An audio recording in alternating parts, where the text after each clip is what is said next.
Agora trarei um texto de Freud, na verdade um comentário, sobre o antissemitismo, texto de 1938, uma reflexão curta de Freud a pedido de uma revista feita por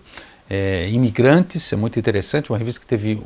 um curto período de vida, mas que na verdade deteve em seus números esse pequeno texto de Freud que fala justamente do antissemitismo, ou seja, algo que obviamente estava explodindo na Europa, afinal, não devemos esquecer,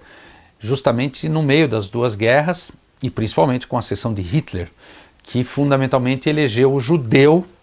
como um inimigo prioritário em relação ao ariano para conseguir estabelecer o que Hitler acreditava ser uma república pura, ou seja, o judeu seria impuro. E Freud escreve, de certa maneira, de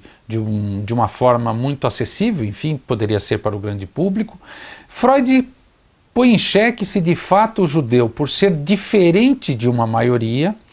ele seria inferior a essa maioria. Então, Freud postula algo muito interessante. Nem sempre o diferente é necessariamente inferior ou até mesmo perigoso. Freud se dá conta de que o judeu pode ser um pouco diferente, ter características talvez distintas, mas por outro lado, o judeu teria as virtudes, que seria a sua noção de laço social, a sua relação solidária com os outros judeus, com os mais pobres e principalmente a sua relação com a intelectualidade, com as produções acadêmicas, por exemplo, universitárias, enfim,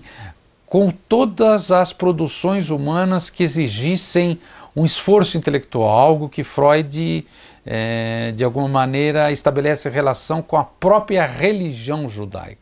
Freud deixa claro que não seria um judeu no sentido religioso, mas sim um judeu por identificação, afinal ele também foi perseguido por Hitler, também discordava evidentemente do antissemitismo, mas o que me parece importante nesse texto e atual, não só importante, mas atual,